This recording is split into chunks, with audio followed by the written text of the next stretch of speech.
Coach Frederick, thank you so much for your time. Really appreciate you taking the time out of your day to jump on this call. For the listeners at home, will you tell us a little bit about your background, your motivation, and kind of where you are currently?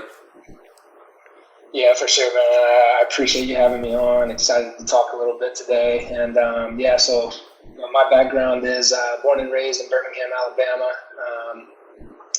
Enjoyed athletics all growing up. Played football and baseball in high school, and then had an opportunity to play baseball collegiately. Played junior college ball for 2 years, and then ended up at Stanford University in Birmingham. Played 2 years there under Coach Casey Dunn, and that was a tremendous opportunity. Super blessed to have been able to be a part of that program. Stayed on for a year after that to finish up school. Was out of eligibility. I kind of wanted to get in the strength and conditioning route, so I interned with Olympic sports there under Coach Tommy Rowling and Coach Stu Young, who invested a ton into me and spending a lot of time just kind of growing me in a very young point in my career.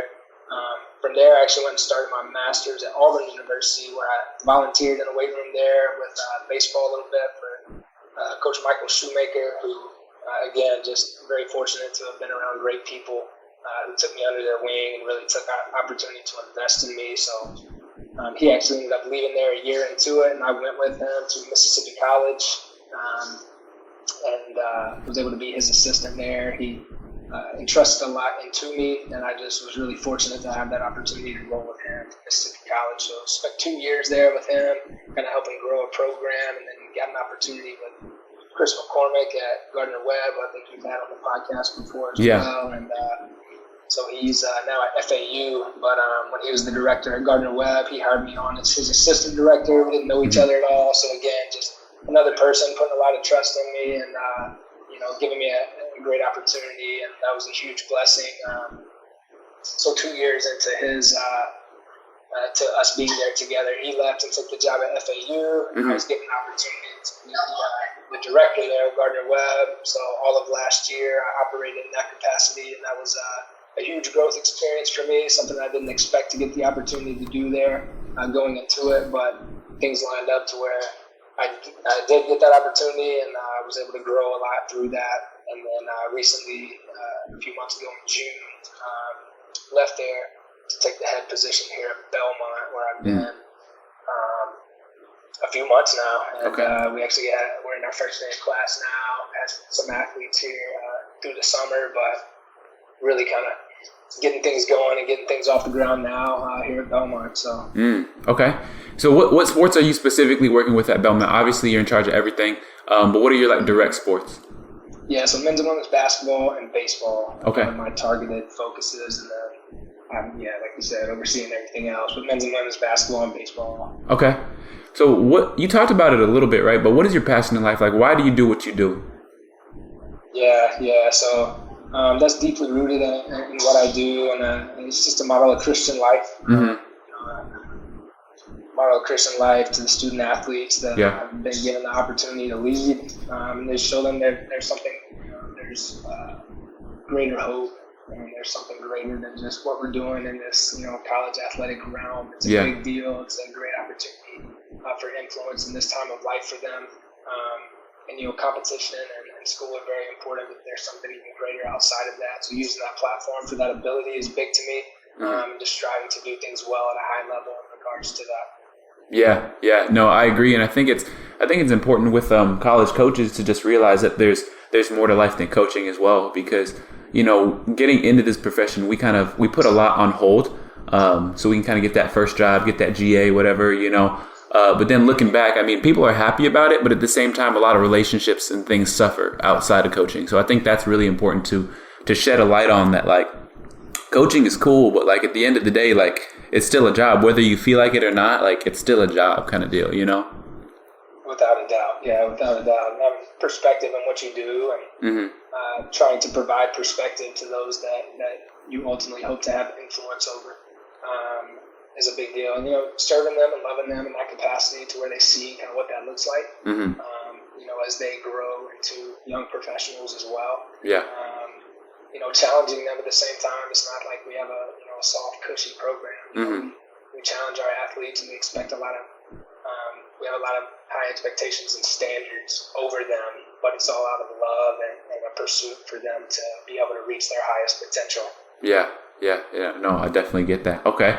So moving forward a little bit, right? So let's touch on that piece. We talked about training briefly. So what's kind of your approach to training? Like, let's talk about your big pillars, for example. Yeah. So, my push, pull, squat, hinge, carry, those are the things we're going to base our standard principles off of. I'm a big believer in that we are building a general athlete. Yeah. I'm sure there's things specific to the sport that we need to keep in mind. Baseball, for example, is going to be more rotational in nature than basketball, so that's going to be something that looks a little different within the program. But in general, we're not sprint coaches, we're not skill coaches. Yeah. We're general preparation.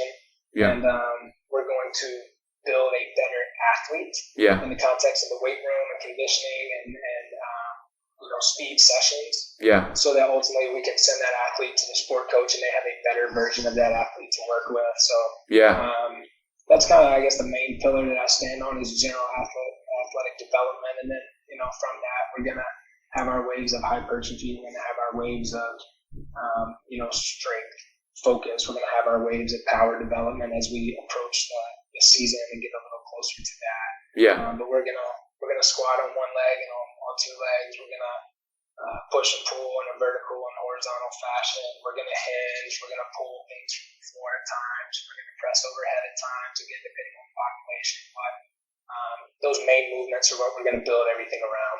Yeah, no, I like that. Okay. And so that's an interesting dynamic, right? You're talking about baseball versus basketball. So obviously there's a lot of rotational power within baseball, but it's also, relevant to a degree in basketball. We're talking about general athlete, right? So how do you kind of contrast that, and how does the development of rotational power look with basketball? With basketball specifically? Mm-hmm. Yeah, so we're going to throw med balls, as far as rotation goes. We're going to learn how to express power in a transverse manner, which is important. That's a key fundamental to just basic movement patterning.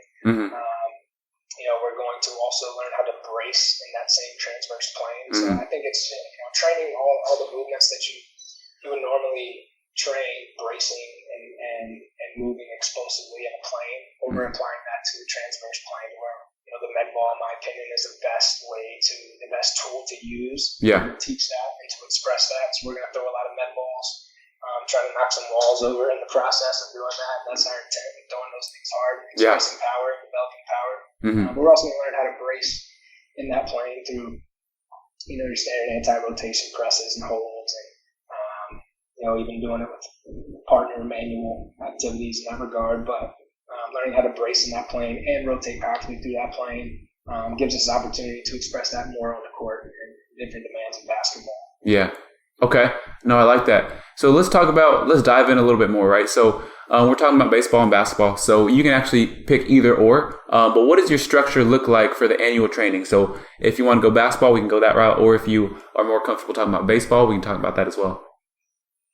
Yeah. So for both, I think it's going to be a very general approach. Like I mentioned earlier, we're trying to develop a general athlete. Yeah. That has the capability to do more things, to express more power in general in different planes. A lot of those things are going to be specific to the sport, regardless of what the demands of the sport are. They're going to cross over. I think in baseball, we are going to spend a little bit more time progressing and rolling through the rotational components of it. We're going to start off with an extensive med ball throw where we're acting more of like a rebounding fashion, getting exposure to that, a little more high volume but lower intensity, and then we'll roll all the way through that to where it becomes very intensive before we start the season, where we're crow hopping, shuffling, and just turning that ball loose to a wall and really trying to rip into it. So that's where basketball, we won't take it that extreme. We're going to rotate, we're going to throw med balls, but we won't take it to where we run just that level of depth of progression for them. Okay. That's kind of where I see the differences a little bit. But in general, we're going to go through a work capacity or a hypertrophy phase. It's going to fall at different times of the year for both. But we're going to start there and then, look to intensify that over time. Yeah. And, as we get closer to the season, we're going to go to where things are involving a little bit more speed. Mm-hmm. And then as we get into season, you hear a lot of people talk about this, and I feel like it's so true. Your in-season block is usually in college athletics your longest block to train. Mm-hmm. Student athletes. So we're definitely not going to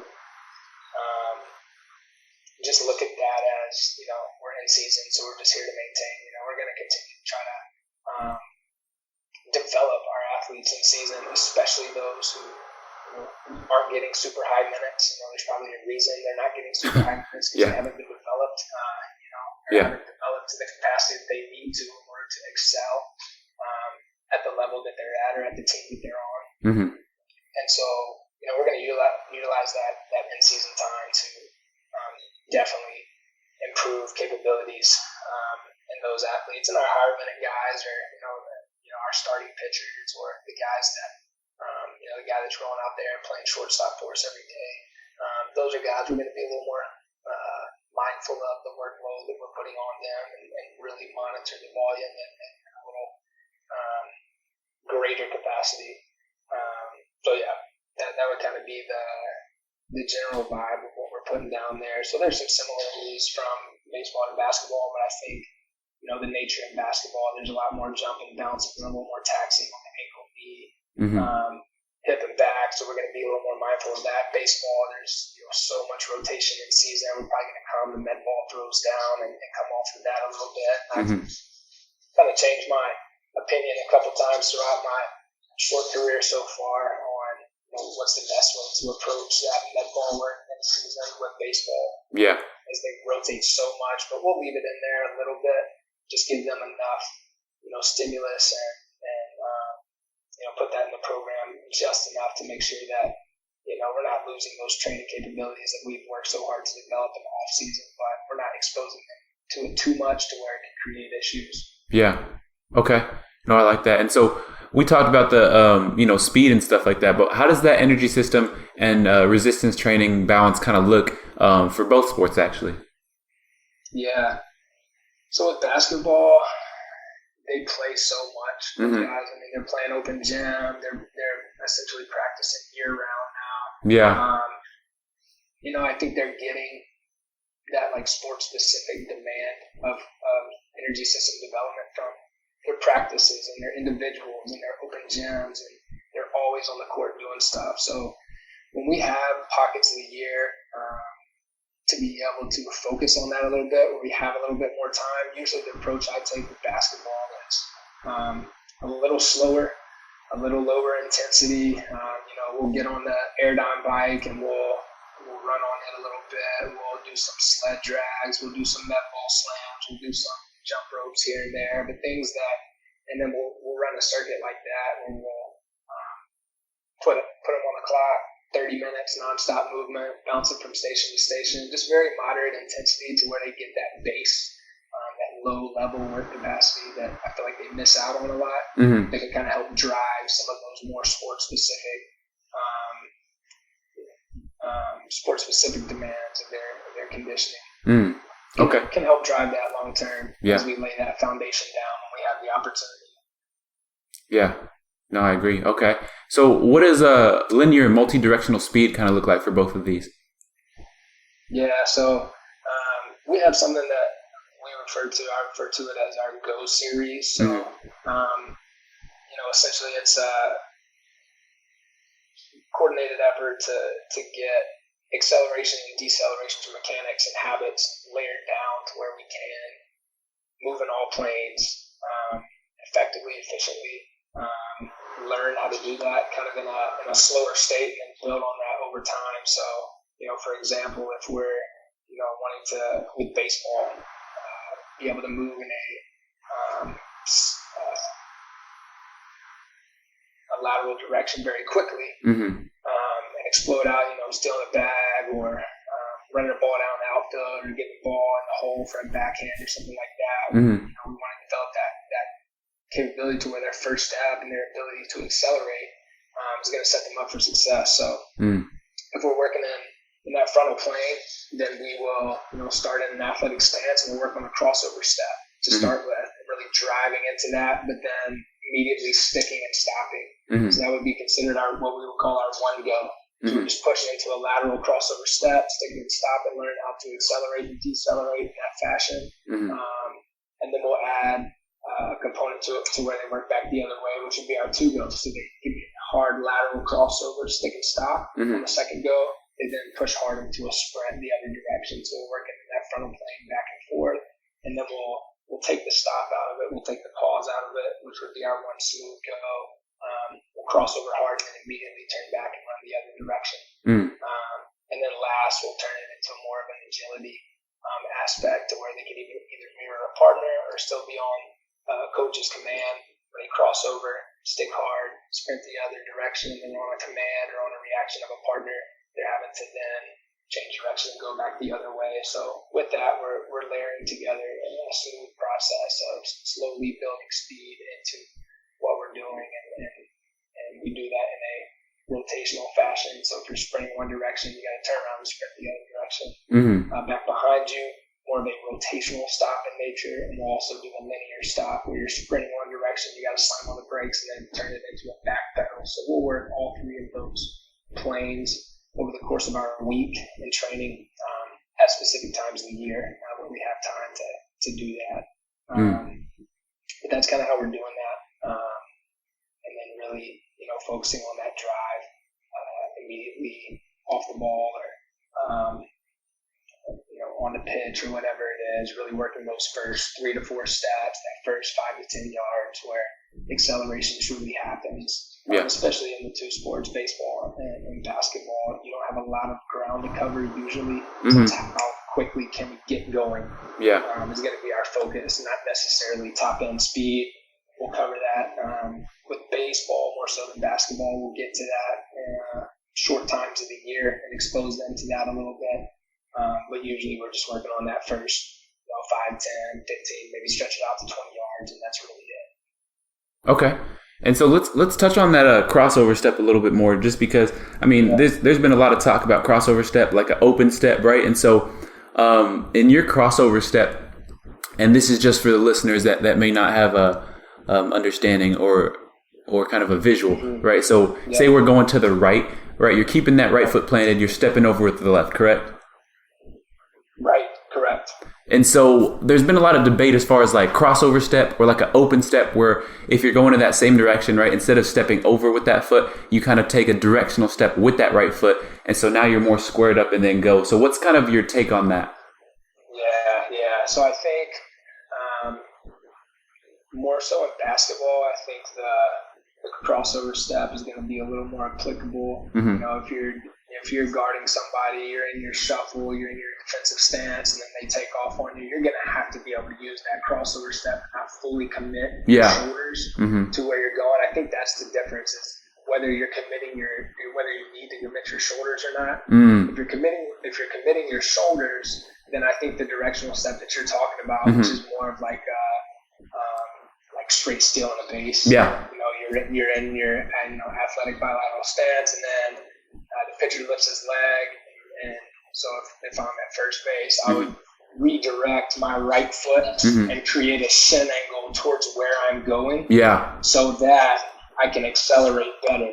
You hear coaches say, well, we don't want to lose ground because we're going another direction, and I understand that argument, but where I would disagree is that while I may be losing ground, I'm going to get there quicker ultimately because I've set myself up for success. And so, that's kind of the things that we're talking about, is putting our body in positions to set ourselves up for success to what we want to do. I like that. To answer your question very simply, I think it depends on if we've got to absolutely turn and sprint, then we're going to use that directional step. If we still need to keep our shoulders committed because we may need to redirect again very soon, then we need to use that crossover step to where we stay a little bit more square to the implement or whatever's in front of us.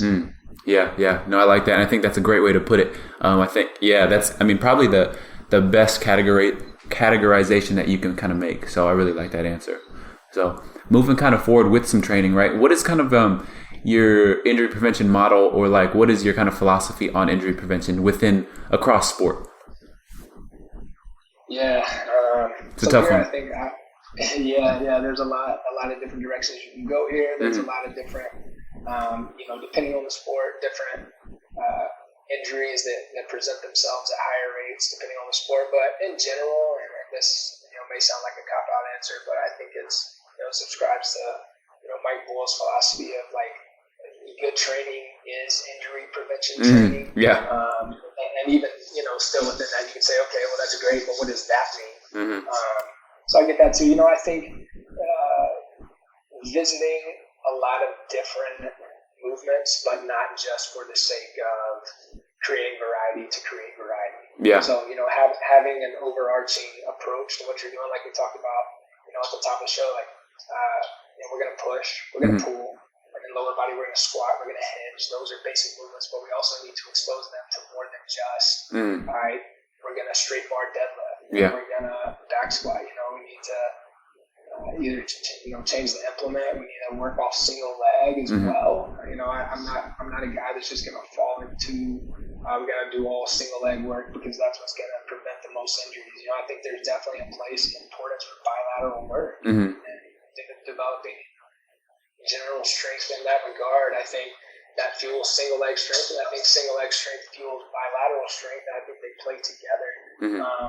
Ultimately making the athlete more resilient to the things that they're being asked to do on the court or on the field. So I think just keeping in mind, like really looking at the sport, like baseball. There's been a lot of debate on whether should we go overhead with baseball players. I think yes, we should, but we should do it in an appropriate manner, and we should have good reasoning behind what we're doing.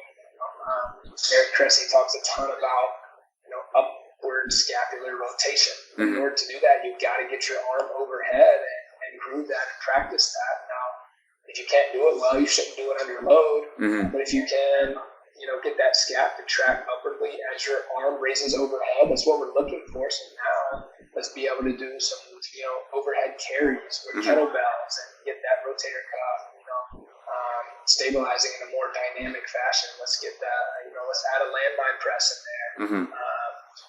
So just making sure posturally things are being done well and done correctly as well. Not chasing numbers for the sake of chasing numbers. We want our athletes to get strong, and that's definitely a foundation towards developing power and strength. So we need that involved in what we're doing, but at the cost of not doing it the right way. I think that's where you kind of draw the line of poor training versus quality training, and quality training ultimately is injury reduction training. Yeah, I think that's huge, right? I think the term injury reduction is important, right? Because again, we don't necessarily prevent injury; we reduce the occurrence of it. Hopefully, right? That's the hope. That's the hope. And I think we can kind of put ourselves in a tricky spot if we're going and pumping our chest to coaches like, yes, like one of our number one goals in the weight room and in training is for the health of the athlete, right? We want available athletes. But if we run around saying like, we are injury preventers and we throw that, and then what happens when something you can't control does happen on the field? And, a girl tears her ACL in a soccer game because she got, slide tackled. And the coach is like, well, you said we weren't going to have any ACL injuries because we're doing this injury prevention program. So, you kind of set yourself up for failure there, and you throw that term around. So I think proper education of what we actually do. We want to bulletproof that athlete as much as we can, but at the end of the day, it's a physical sport that puts athletes in awkward positions, and sometimes we can't prevent things. So.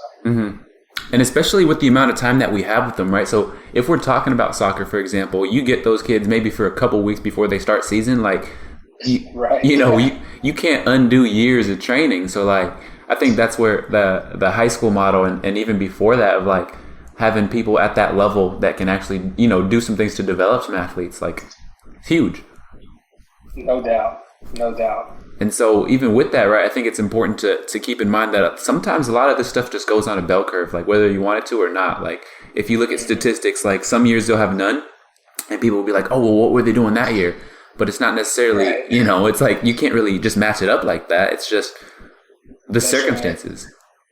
Yeah, and I think it's more than just us too. You know, we can kind of put ourselves in a corner a little bit of like, hey, well, all injury prevention is on us, and that's something that obviously we want to make our profession sound valuable, and it most certainly is, and we play a big role, I think, in injury reduction and bulletproofing athletes to where they can compete at higher levels for longer terms. But at the end of the day, if I've got this great program laid out, but the coach, the head sport coach, decides that they're just not going to control for volume or intensities at practice, and they continue to run those athletes into the ground at practice, that's obviously a huge part of the equation of keeping athletes healthy. So, if there's not a monitoring system or a progression system at practice as well, then we're kind of put in a tough spot as far as what we can do. And then on top of that, if the athlete's not willing to recover at the rate that they ought to, if they're not sleeping at night, if they're not eating real food, if they're not hydrating properly, if they're being stimulated all the time by phones and tablets and screens, and they're not allowing themselves to recover, then that's a really tough battle to fight as well, regardless of what training program you're doing. It's all so comprehensive, and there needs to be collaboration with all parties. Like, we can take the praise for it easily, but also at the same time, if we have a really good year and we manage injury really well, a lot is to be said to the sport coach as well for maybe buying into that as well, because they play a huge critical piece in it also. Yeah, that's big. I read this book. I think it was Fergus Connolly's book. It said everyone trains for 2 hours, right? What are you doing for the rest of the day? So that's right. Yeah. So it's crazy, but okay. So moving forward a little bit more into the kind of leadership, continuing education, what is kind of your approach in managing your staff, and how does that kind of differ from volunteer, intern, like all the way up to assistant strength coach? Yeah, so I think it definitely differs. My model here is a little different, where I have 3 graduate assistants, and that is our staff, me and 3 graduate assistants. They're all very capable, very quality coaches, but obviously you learn with experience. And so the position I came from in Gardner Webb, there was the director, an assistant director, and then 2 GAs and an intern. So just kind of filling out all those different roles. And I think every person is different and what they have the capabilities to come in and do right away, just based off of their previous experiences. But I think as far as interns go, like, hey, if you're helping with women's soccer, learn everyone's name first. Let's start there. Learn the athletes' names. Develop a rapport with them, and then we'll worry about like you being able to jump in and like provide coaching cues, or you being able to maybe go over a tier and run one of the tiers of the training day. And then, hey, let's run the whole warm up today, and then let's run the whole session today while I'm in there and kind of making sure everything's going smooth. So I think that's kind of a progression for an intern. And it's definitely much more than like, and we want to provide those opportunities, right? We want that intern to be able to leave there and say, like, I feel comfortable doing things now that I didn't feel comfortable at all doing when I came in here. Right? That's growth. That's what we want to push and promote in people that come up under us, because also I want to be able to put my stamp of approval on that individual and say, like, yeah, they did a great job here. I think they're really set up well for a graduate assistant position or a paid internship position, right? So we want to promote people in that fashion. And then as far as graduate assistants go, we want, in my capacity here, I've got to have graduate assistants that come in that know how to program, that feel comfortable leading a team. So that's got to be like from square one. They've got to be on that. But I also know that they need a lot of growth and experience on that. So, giving them feedback as often as I can on like, hey, the energy in the room is pretty down today. Like, how do you feel like you can do that better? How do you feel like you can have a pulse on athletes better to be able to pick them up and keep the room going when it's not like your program's great. It's great, but if you got all the science behind what you're doing, and that's awesome. I think that's the next thing to develop, kind of in that graduate assistant zone of someone's profession is, how do you learn how to communicate what you know to head coaches in a way that they buy into your system? How do you communicate the things to athletes to where they buy into your system? Yeah. Because you can know everything and you can have a great program on paper, but if you can't communicate it and articulate it in a way to where people buy into it and are excited about being part of it, then that's a big restriction there. That's tough to overcome. So, promoting that and helping them get more comfortable in those things. And also with them, like delegating tasks, at Gardner Webb, I think you know him, Andrew Coleman. Yeah. He's one of our graduate assistants there. And I asked the guys kind of, what do you think some of your strengths are? Yeah. And he was like, I think I could do a good job running the social media. Yeah. And, kind of promoting the things that we do through that. And he did. He took it and he did an excellent job of it. And so I would have done a very poor job of that if I had tried to, do that on my own and handle that. But, delegating out tasks that fit your assistants well, I think is an important part, and kind of knowing what those layers and levels are. Yeah. So, he did a tremendous job with that, and, he's moved on, not just because he did a good job with social media, he did a good job with everything, but he's moved on. He's got a full-time assistant position now, and then, so, delegating opportunities, I think is a big deal in growing and managing a staff. And then, my assistant director there, Kyle Lodermeyer, who did basketballs, he essentially helped me develop the staff. He has perspective, he has experiences that I don't have, and he's able to kind of come alongside of me and really help grow those guys in a way that I couldn't have done just on my own. Yeah. So I think as you go up the chain, even those full-time assistants or assistant directors or whatever the title may be at a particular university, I think they need to have a critical role in helping develop the rest of the staff as they have different experiences than even the director and the head individual does. No, I agree. Just putting people in a position to succeed, So for sure, for sure. I like for sure. And being okay if they mess it up every now and then. Yeah. It's part of growth. I think that's one thing that I struggle with is they're not going to be perfect, so I can't let them do it without, at times I want to micromanage things. But it's like, man, just chill out. People let you mess up. Yeah. Yeah. So, and that's where you learn a lot. So, letting them mess up and then coming alongside of them and saying hey, how you think this could have gone better? How you think we could have handled the situation better? How you think, maybe we could have mapped this out better for this semester? Learning and growing through that, I think that's good as well. Yeah. No, that's huge. That's huge because, if we're looking at, we were talking about how coaching is, only a part of life. If we look at life, right, that's how all the most influential mentors that we've had have mentored us, hopefully, is they give you some responsibility and they're there if you mess up to teach you how to do it right. That's exactly right. Yeah. So I think that's big. And then kind of moving forward a little bit, right? So when you're looking at different positions for hiring, what does that kind of look like? What kind of qualities or what kind of things are you looking for in those individuals when you're hiring? Yeah, I think the biggest things specifics, are you an individual that takes initiative? Or am I going to have to come along? I want to obviously come alongside you like we just talked about, but I can't hold your hand and walk you through every single piece. If I've asked you to do the social media or the nutrition or whatever it is, I need you to be able to take initiative and take ownership over things and not have to just sit there and ask questions about every move you're going to make. So I want somebody that's going to take initiative. I want somebody that's got personality and that's engaging with the student athletes and coaches, someone that's enjoyable to be around. My setup pretty much everywhere I've been is you share an office with pretty much the whole staff. So, you don't want somebody in the room that's going to make things stuffy and weird and just, that's going to be a jerk about stuff. I want somebody I can enjoy being around. Obviously, there's more important things than that. But at the same time, if I can enjoy being around them, chances are the athletes will enjoy being around them. They'll get along well with the coaches. They'll help kind of drive the department forward where we're looking to go and helping these student athletes. And I think the last thing would be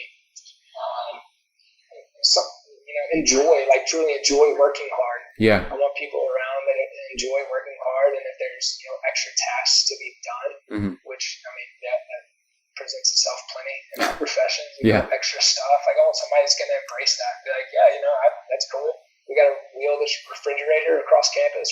station? Like, cool, let's go do it. Like, how are we going to get it across campus? Yeah. Little things like that where there's good attitudes. Yeah. And there's, somebody that really doesn't mind working and embraces it. So I think as far as specifics, things that, I look for are those things. And I really try to do due diligence on the front end. Hiring, this is something that I picked up from Mike Morgan over at the Citadel. We were talking one day. He's like, shout out. The bottom line is like, we just hired hard. And I was like, yeah, that's awesome. I really like that. Hire hard. Yeah. So I've kind of adopted that approach and run with it, and really tried to make like the vetting process of the hiring worthwhile. And like if you make it through our interview process, I feel pretty good about who you are and what you're willing to do at that point. So they're not trying to be intimidating with it by any means, but we want to see like, do you really want to be here? Are you really going to be a good fit for this staff and this university? Yeah, I like that. Okay. So even with that, and we talked, I guess we've covered some of these topics in prior conversation, but what are your recommendations on leadership in general? Yeah, good question. I think, exposing yourself to different ideas of leadership and people that there's so much content out there on leadership. You got all John Gordon stuff, you got Jocko and extreme ownership and all that. And I think, that's big. I just got through a book called Atomic Habits by James Clear. And while that may not seem like leadership related, the way that you set up your day-to-day habits and routines ultimately allows you to be a better leader. If you're not managing your time well, or if you don't practice good habits, if your habits are unhealthy and not representative of who you want to be or who you want your athletes to be, like that's a big deal. And I think as you get into positions where you're interviewing for, I guess, a higher position, a position of more responsibility and leadership, like, when you're sitting down with an AD, like they want to know what type of leader you're going to be for that department. They don't necessarily care like what your squat program is. Yeah. They want you to. They want somebody in that position that's going to, be in the weight room and run things well and pull people up under them. So, I like that. I think those are. I guess recommendation is like, and it's important. It's really important, especially if you want to continue to build and grow a career in strength and conditioning. That's ultimately going to be one of the defining factors as to what allows you to, get certain jobs or not. Yeah. No, I like that. Okay. So moving forward a little bit, we talked about the hiring process. We talked about like some of the personal qualities you like to see.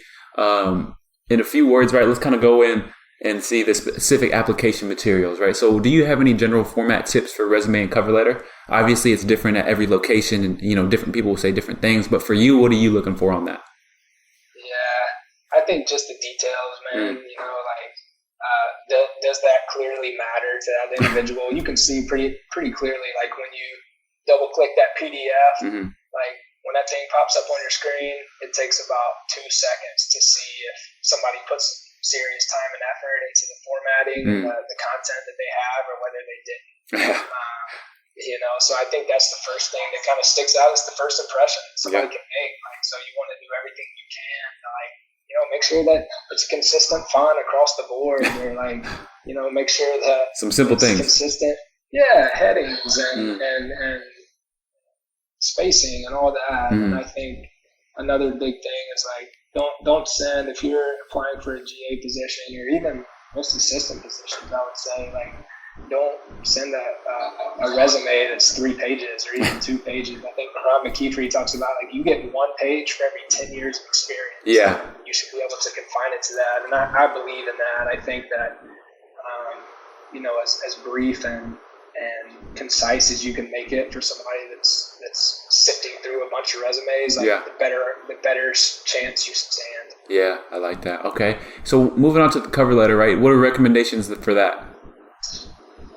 Yeah, so I think Ron McKeefery did a great job of kind of outlining that as well.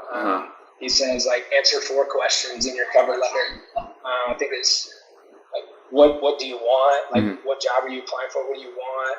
Why are you qualified to do what you're applying to do?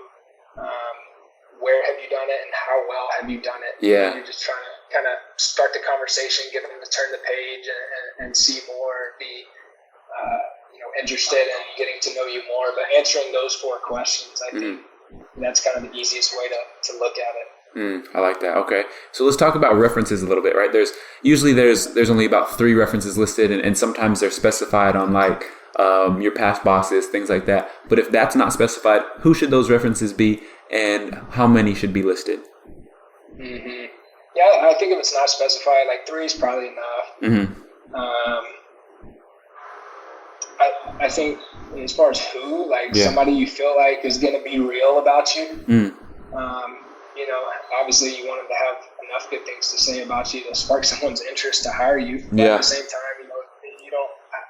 I would hesitate to put somebody on there that's just going to kind of fluff me up and make me sound better than I really am, or not say anything negative about me. Like if I'm personally calling somebody to speak on behalf of someone, like I want to know like the real stuff. Like, hey, he's a great dude. He's a great programmer. He treats athletes the right way, but he struggles with like, conflict or confrontation. Like that's one area he needs to grow. Like that's what I want to know. So I think in thinking about people to put on your reference page, have that in mind too. Like somebody that's going to be real about you. Somebody good information on you. I think that's a big deal. Okay. And then kind of last question on this segment, right? When should internships be removed from the resume? Internships? Or should they be removed? Yeah, I guess. I mean, when they won't fit on one page anymore, I guess. There it is. Yeah, there it is. Yeah, like, I guess just keep them on there until they kind of just naturally shift off the end of the page. Yeah. Simple. I like it. Okay. Yeah. What are some resources that have had a big impact on you? Whether it's like a book, a podcast, a conversation, or something like that. Yeah, I think what really, it's probably been evident in some of my answers, but what really got me going and laid the foundations for me was Mike Bullo's Street Coach podcast. I think that really, I listened to like every single one of those over a 2-year course, and that really laid down a good foundation for me. And there's things that, I love about Mike Bull, and there's things that now I don't maybe necessarily agree with 100%, but like the foundation that I think he lays down for especially young coaches and just the gist of like doing this job well. I don't think there's anybody better, and there's nothing better. His functional training book is so solid. I've been influenced a lot by Aaron Cressy's blog. I think he does a great job of both of them, like simplifying really complex matters and complex ideas. So that's really helpful for a young coach. But something that over the past few years, I think exposing myself to as many different ideas as I can, not to kind of lose track of the coach I want to be, but like Joe DeFranco's podcast, and then, love it, mess around with West Side and like seeing what Louis Simmons and those guys do in the league, all the way to Will Fleming on the weightlifting side, and Gray Cook on like a corrective side. Shoot, like the crawl guy, Tim Anderson, I think is the guy that does all the crawling and stuff. Like, know why people do what they do and all different kind of thoughts and beliefs. That way, you at least even if you don't buy into whatever it is, at least you know why they do it, and you have a better way to defend what you're doing. So I think just adding perspective the best you can is huge. I think that's similar to the approach we have in training, right? We're trying to expose this athlete to multiple different stimuli so they can adapt and be resilient. We want to be the same in our learning. So I love it. It's a great paradigm. Yeah, that's really good. That's really good. And then kind of moving forward into this very last segment, right? Just a few rapid fire questions. So if you can kind of answer in as concise as possible. First one being, what are some quotes that you live by, if you have any? Yeah, I think the biggest one comes from Scripture, Colossians 3:23. Whatever you do it with all your heart, working for the Lord and not for man. Let's go. Just do your job well. Yeah. And you're representing your Creator. Yeah. And when when you do what you do. And I think if that doesn't humble you and provide perspective into what you're doing, I don't know. I love it. Problems, Yeah. That's it. Yeah. That's good. Okay. Is there a thought or experience from your past that you've kind of held on to that's made a big difference in your life now? As far as experience, I've been blessed to have two incredible parents, and I think the way that they poured into me and helped groom me. I think one big thing for my mom is that she would always repeat, there's purpose in everything. Mm-hmm. There's purpose in this. So learn and grow from it, regardless of what it is. Tough times, good times, there's purpose in it. Yeah. And find that and grow from that. And then with my dad, good things require work. You gotta earn it. Nobody's gonna give you anything. Yeah. Go earn the things that you want. I like that. Okay. What is the best advice that you've ever been given? Yeah, I'd probably say those same answers. Okay. I get you kind of roll it into the same thing. Yeah. Okay. So in contrast to that, what's the worst advice you've ever been given? The worst advice. That's a hard one. If you remember it. Yeah, I don't know. I've always kind of thought I don't know if it's bad advice, but the comment where people say live and learn. You live and you learn. I think it's more so the tone of it. It's just kind of a cop out of if you mess up, it's fine. Just learn from it. Maybe that's good and all, but I think flipping it around and trying to learn as much as you can from others and then go live. I think that's maybe a better approach. Yeah. That's more so than just a thought and then totally disagreeing with it, but it's just something I've thought about. No, I like that because you want to make if you make mistakes, you want them to be effective, right? You don't want to make the same mistake that someone's already made time and time again. That's right. You don't have to, So just look around a little bit. Yeah. And try to gain perspective from others instead of going through maybe hurt or hard times. You don't necessarily have to. Yeah. I think maybe there's some wisdom in that. No, exactly. Okay. And then last question here. What are some projects that you're currently working on and how can people kind of reach out to you and follow your journey? Yeah. So I think the big thing for me right now is trying to do a great job at Belmont University. I've been here for 2 months, hired all 3 GAs that are here and, kind of getting them rolling. So we're a fresh new staff. There's some differences in the way some things will be done. Yeah. And, so I think, laying down those foundations and really running hard with that and leading those guys and really trying to just pursue excellence in what we're doing here. I would say that's the biggest project that I'm working on now. Awesome. Yeah. Okay. Well, Coach, thank you so much for your time. I really love this conversation. I think it was great. I think it was real. And I think, we need more of that within the profession. And so, once again, thank you for your time and hopefully we can connect again soon in the future. Yeah, man, I appreciate it. And I can't leave without mentioning that anybody that rocks Crocs and socks is good with me. So come on now, let's go. If we can get more strength coaches on board with the Crocs and socks, let's go. And professional be a better place. I'm there. I'm right there. Yes, sir. We'll have to start a hashtag or something. I'm with you. Hey, I'm right there with you. I appreciate it. Yeah, man. Well, I appreciate you having me on. It was a good time talking with you. Let's be in touch for sure. Awesome. I'll talk to you soon, Coach. Have a great rest of your day.